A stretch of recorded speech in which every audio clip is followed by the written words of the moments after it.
नमस्कार दोस्तों, मैं आपका दोस्त आपका साथी चंद्रजीत शर्मा। हम लगातार आपको सर्वे दिखा रहे हैं हर इलाके के, और हमारे कई सर्वे सटीक बैठे हैं। हमने बुराड़ी की बात की थी, बुराड़ी से कंफर्म वो नाम निकले हैं। हमने मंगेश त्यागी जी का नाम बोला था कांग्रेस से, उनका नाम क्लियर हो गया। हमने संजीव झा का बोला था, वो नाम क्लियर हो गया। ऐसा ही हमने करावल नगर विधानसभा में बोला था कि मनोज त्यागी का नाम यहाँ से लगभग कंफर्म है, वो कंफर्म हो गया। और इसके साथ साथ हमने गोंडा से बोला था कि गौरव शर्मा भी एक मजबूत दावेदार हैं, तो उनका भी नाम आम आदमी पार्टी से कंफर्म हो गया। यानी जो हमारे सर्वे हैं वो जमीनी हकीकत पे हैं, ये कहीं ना कहीं अप्रूव होता है। कई लोगों ने इस पे सवाल उठाए, मगर हमने कहा कि हमारा काम ही जवाब आपको देगा, और हमारे काम ने जवाब दिया हर व्यक्ति को जिसने हमारे सर्वे पे उंगली उठाई थी। वो सारे सर्वे अब उनको आईना दिखा रहे हैं। खैर, बात करते हैं आज की नई सर्वे की, जो कि है सीलमपुर विधानसभा से। सीलमपुर विधानसभा इस समय सबसे ज्यादा चर्चा का विषय इस पर बना हुआ है, वो सीलमपुर विधानसभा है। हॉट सीट बन चुकी है, क्योंकि यहां इतने उलटफेर हुए हैं, इतने लोगों ने पार्टियां बदली हैं, इतने लोगों ने यहां पे एक दूसरे के एंटी काम किया है कि आज यहां पे किसी एक के लिए कहना भारी हो गया था। मगर अब काफी कुछ तस्वीरें क्लियर हो चुकी हैं।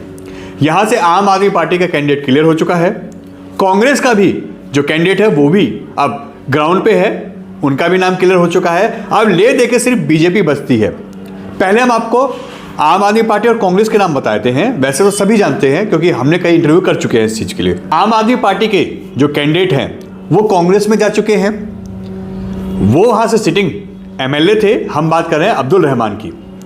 मगर जो कांग्रेस में थे वो आम आदमी पार्टी में आ चुके हैं, और अब इस समय सिटिंग जो प्रत्याशी है आम आदमी पार्टी के जुबेर अहमद, मतीन अहमद जी के बेटे, वो इस समय आम आदमी पार्टी की सीलमपुर से ताल ठोक रहे हैं। अब्दुल रहमान जो आम आदमी पार्टी से यहाँ के सिटिंग एमएलए थे, वो कांग्रेस में जा चुके हैं, और उन्होंने यहां से दावेदारी मजबूत अपनी दिखाई थी, और कांग्रेस से उनका टिकट फाइनल हो चुका है। अब हम बात करते हैं बीजेपी से। बीजेपी कभी भी सीलमपुर विधानसभा में जीत नहीं पाई है, ये उसका इतिहास रहा है। एक ऐसी विधानसभा यही है जहां पे बीजेपी कभी भी अपना कमल खिला नहीं पाई है, और इस बार उसके पास एक चांस है। दिल्ली में बीजेपी के गवर्नमेंट बनने के बहुत बड़े चांस हैं। अच्छे लेवल पे इस वक्त बीजेपी का ग्राफ बढ़ रहा है, और आम आदमी पार्टी ग्राफ लगातार घट रहा है। कांग्रेस इन दोनों का फायदा उठा के इस समय लगातार आगे बढ़ रही है। कांग्रेस जितनी बढ़ेगी, आम आदमी पार्टी उतनी डाउन होगी। इसी का फायदा बीजेपी यहां से सीलमपुर विधानसभा से उठा सकती है। हो सकता है कि पहली बार ऐसा हो कि दो लोगों की लड़ाई में तीसरा बाजी मार जाए, और यहां से बीजेपी भी जीत सकती है। मगर यहां से दावेदारी किसकी है, वो आपको बताते हैं। सबसे पहला नाम यूके चौधरी।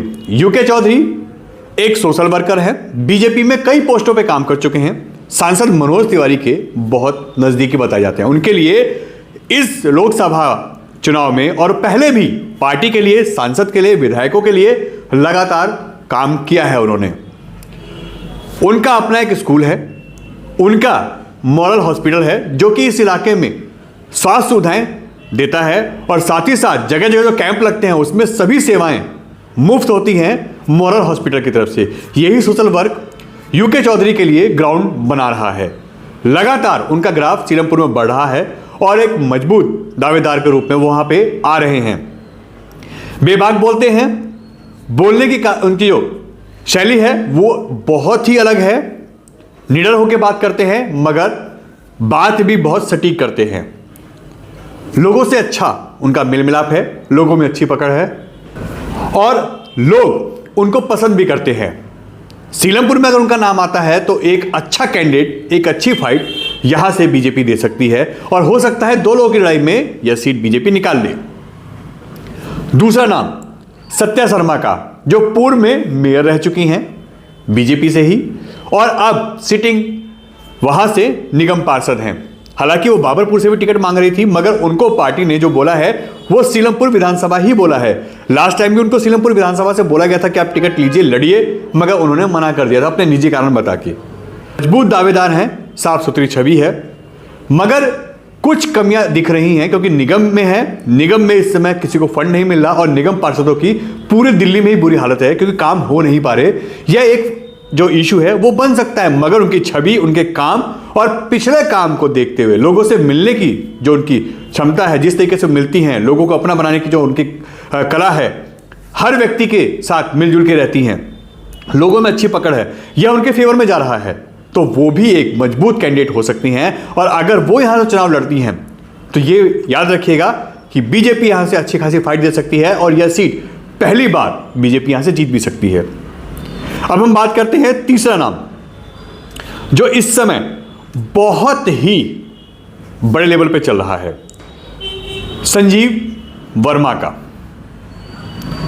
पहले पूर्व में मंडल के उपाध्यक्ष रह चुके हैं, लगातार काम कर चुके हैं लोगों के बीच में, मगर इस समय कुछ नेताओं से अच्छी बातचीत, ऊपर की जो लोगों से इनकी बातचीत है वो बहुत अच्छी है और कहीं ना कहीं इस समय उनका नाम बहुत अच्छे लेवल पे चल रहा है, वो भी एक मजबूत कैंडिडेट हो सकते हैं।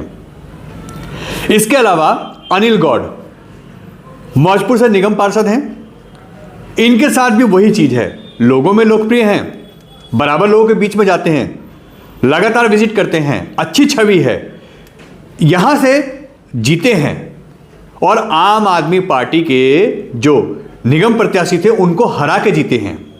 यानी छवि अच्छी है, पकड़ अच्छी है, लोगों में कनेक्टिविटी अच्छी है, मगर इनके साथ भी माइनस वही है कि निगम के यहाँ के वो मेन लीडर हैं बीजेपी से, निगम के यहाँ से सिटिंग कैंडिडेट हैं, सिटिंग निगम पार्षद है यहाँ से, जिसकी वजह से उनको भी थोड़ा बहुत नाराजगी का सामना करना पड़ा क्योंकि फंड इनको भी नहीं मिला है।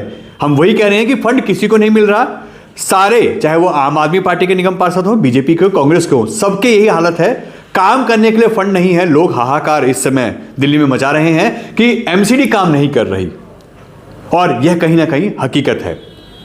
यह खामियाजा अनिल गौड़ को भी हो सकता है अगर पार्टी निगम के जो कैंडिडेट हैं या निगम में जो जीते हुए यहाँ के उनके लोग हैं, अगर उनको लड़ाती है तो सत्या शर्मा का नाम भी क्लियर है और अगर उसके बाद दूसरा कोई नाम आता है तो अनिल गौड़ का भी आएगा क्योंकि वो भी निगम के यहाँ से इस समय सिटिंग निगम पार्षद हैं। उनका भी नाम बहुत अच्छे मजबूत दावेदार के रूप में चल रहा है, मगर आखिरी फैसला पार्टी का होगा। इसके बाद संदीप जैन पूर्व मंडल अध्यक्ष रह चुके हैं, लगातार सोशल वर्क करते हैं, लोगों में अच्छी कनेक्टिविटी है, अच्छी पकड़ है, लोगों से अच्छे से मिलते हैं, हंसमुख हैं और साथ ही साथ उनका नाम इस समय बहुत अच्छे लेवल पे चल रहा है। मगर एक चीज जो उनके खिलाफ जा रही है वो जा रही है कि उन्होंने जो यहां से पूर्व चेयरमैन थे के अग्रवाल और निगम के यहां से वो सिटिंग निगम पार्षद भी थे, तो उनके द्वारा उनके साथ संदीप जैन भी आम आदमी पार्टी में एक बार गए थे अब्दुल रहमान के टाइम में। वो कहीं ना कहीं वीडियो इस समय उनको इशू बना रही है और ऐसा हो सकता है कि यह इनके लिए नुकसान वाला एक मुद्दा बन जाए। हालांकि नाम बहुत मजबूती से इनका पेश हो रहा है और लोग भी चाहते हैं कि संदीप जैन जैसे लोग भी जो सोशल वर्क करते हैं, लोगों में जुड़े हुए हैं, वो यहां से लड़ें और यहां का लोकल कैंडिडेट लड़े तो ज़्यादा अच्छा होगा और पार्टी को हो सकता है अच्छी खासी लीड भी मिल जाए। इसके बाद हम बात करते हैं कौशल मिश्रा का।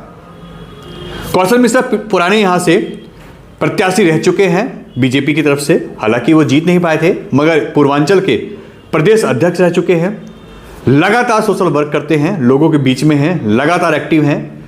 हार जीत अलग मैटर है, मगर अभी भी ग्राउंड पे काम कर रहे हैं, पार्टी के लिए काम कर रहे हैं और उनका नाम भी चल रहा है। अब पार्टी उनको दोबारा कैंडिडेट बनाएगी कि नहीं बनाएगी ये पार्टी का फैसला है, मगर एक मजबूत कैंडिडेट के रूप में और अच्छी छवि के रूप में उनका भी नाम चल रहा है। हम बात करते हैं अनीस अब्बास की। अकेला मुस्लिम चेहरा, युवा है, एकदम इनका नाम चलना शुरू हुआ है क्योंकि अकेले मुस्लिम चेहरे के रूप में ये सामने आए हैं और लगातार प्रचार प्रसार कर रहे हैं पार्टी के लिए और लोगों के बीच में भी अपनी पकड़ बना रहे हैं। हर जगह जहां भी कोशिश की जा सकती है जा रहे हैं, मिल रहे हैं और अपनी पार्टी के लिए, अपनी दावेदारी के लिए हर वो कोशिश कर रहे हैं जो करनी चाहिए। अगर यहाँ पे एक मुस्लिम चेहरे के साथ बीजेपी जाती है तो यहाँ से अनीस अब्बास भी यहाँ से एक चेहरा हो सकते हैं, मगर अंतिम फैसला पार्टी का होगा। और भी कई नाम चल रहे हैं, मगर जो हम बात कर रहे हैं, अगर हम कुल ओवरऑल मिला के बात करें तो 2-3 नाम ऐसे हैं जिस पे ऑलमोस्ट पार्टी अपना मन बना चुकी है। इनमें से किसी का नाम भी फाइनल हो सकता है। पहला यूके चौधरी, दूसरा सत्या शर्मा, तीसरा अनिल गौड़ और चौथा संजीव वर्मा। ये 4 नाम ऐसे हैं जिनमें पार्टी कभी भी मोहर लगा सकती है और इनमें से कोई भी कैंडिडेट बन सकता है। मगर कुछ ही दिनों में, हफ्ते भर के अंदर जहां तक उम्मीद है कि पार्टी की यानी बीजेपी की लिस्ट आ जाएगी और लोगों के नाम क्लियर हो जाएंगे। हमारा सर्वे आपको कैसा लगा? कौन मजबूत दावेदार है? आप किसके साथ हैं? या इनमें से आप किसी को पसंद करते हैं, नहीं करते? अपने जो रिप्लाई हैं कमेंट बॉक्स में जरूर लिख के बताएं। एन भारत टीवी, दिल्ली।